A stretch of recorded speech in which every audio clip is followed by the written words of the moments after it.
हमारे बुजुर्गों ने कितना ठीक कहा है कि दुकान खोलना बड़ी बात नहीं, उसे चलाना बड़ी बात है।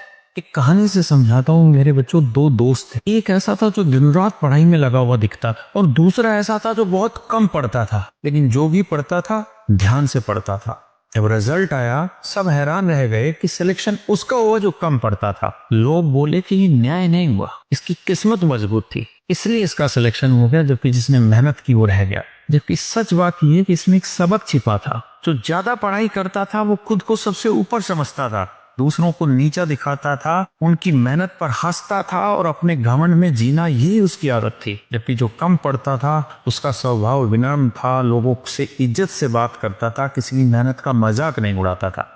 उसके कर्म साफ थे। शायद यही वजह थी कि किस्मत भी साफ राह बनाती चली गई। इस कहानी में हमें एक बहुत बड़ा सबक मिलता है कि जिंदगी में केवल पढ़ाई या मेहनत ही सफलता की गारंटी नहीं है।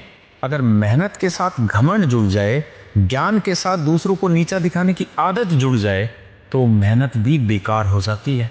वहीं दूसरी तरफ अगर इंसान थोड़ा कम भी पढ़े लेकिन उसमें समझ हो, विनम्रता हो, दूसरों की इज्जत करने का गुण हो और सबसे जरूरी चीज उसके कर्म साफ और सच्चे हों, तो किस्मत खुद ब खुद उसके लिए रास्ते बना देती है। क्योंकि किस्मत जो है वो तो केवल मेहनत करने वालों का साथ देती है, लेकिन सफलता का जो दरवाजा है वो केवल अच्छे व्यवहार और अच्छे कर्मों से ही खुलता है। तो जब भी आगे बढ़ो इतना याद रखना, दूसरों को पीछे छोड़ने के लिए नहीं बल्कि सबको साथ लेकर चलने के लिए बढ़ो। क्योंकि जिंदगी सिर्फ क्या बनोगे पर नहीं, कैसे इंसान बनोगे उस पर बहुत निर्भर करती है।